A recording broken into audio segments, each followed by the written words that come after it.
Welcome back to another episode of Just Putting Around. I'm your host, Race, and today we're talking about WWE Tough Enough.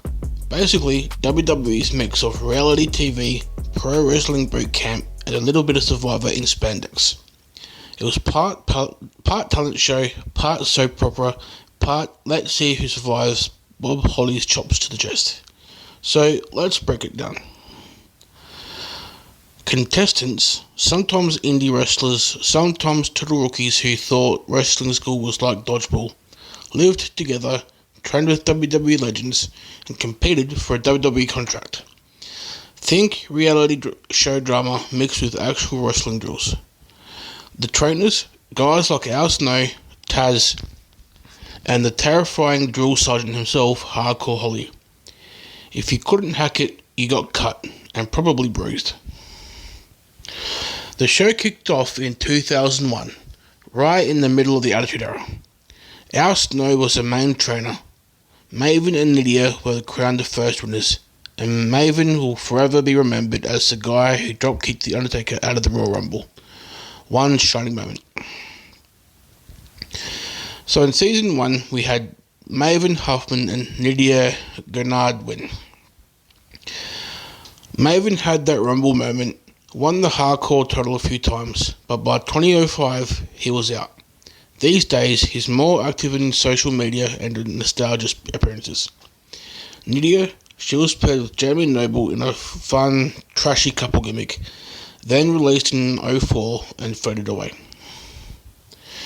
In Season 2, we had Jackie Gator and Linda Miles as the winners.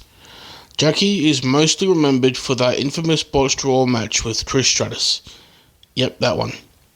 But she hung around, married Charlie Haas, and even wrestled in TNA. Linda Miles became Shaniqua, manager of the Basham Brothers. Blink and you missed her. In Season 3 was in 2003, where we had John Hennigan, who would later be known as Johnny Nitro, John Morrison, and Johnny, whichever promotion he was in at the time, and Matt Capitelli. With John Morrison, he was by far the most successful winner. Multiple tag titles, IC titles, ECW champ, and big runs in TNA, AAA, and Lucha Underground. And Matt Capitelli had a tragic story. His career was cut short by brain cancer, and he sadly passed away in 2018 at just 38. In Season 4, in 2004, it was a SmackDown $1 Million Tough Enough, where the winner was Daniel Puder, who famously almost snapped Kurt Angle's arm in a shoot fight live on TV. WWE didn't like the bad press, so his career there never took off. He did some MMA, but that was it. Then there was a bit of a hiatus before Season 5 came around in 2011.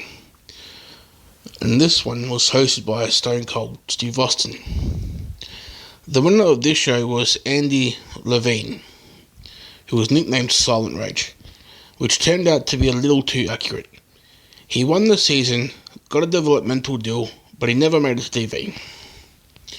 Then he wrestled on the independent circuit and mainly in Puerto Rico before retiring.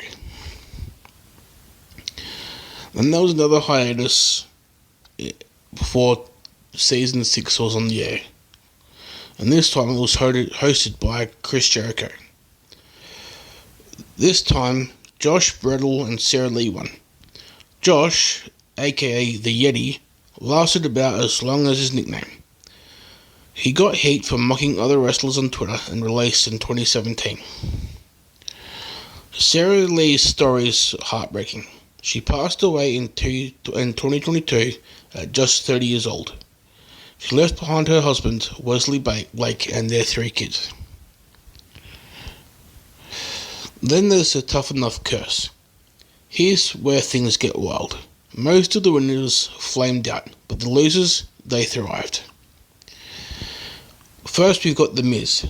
He didn't win, but became one of the most decorated stars ever. And he's a future Hall of Famer. Then there's Ryback, who also didn't win, but he became a top guy for a stretch. Then you got Mandy Rose, who had a long run as NXT Women's Champion. Then you got Sonya Deville, who was active on WWE TV up until recently. Then there's Chelsea Green, Eva Lees, and Velveteen Dream, who came through in later seasons, and of which Chelsea Green is still the only active competitor of that trio. It's kind of backwards. Win the show and disappear. Lose the show and become a star. At the end of the day, Tough Enough was WWE's strange little reality experiment. Half training ground, half drama fest, all unpredictable. It gave us some memorable characters, some tragic stories, and the occasional, oh wow, that's where they came from? So if you ask me, the real lesson of Tough Enough is simple. In wrestling and in life, sometimes being the loser sets you up to win big later. And that's the story for WWE Tough Enough, the reality show where the winners lost and losers won.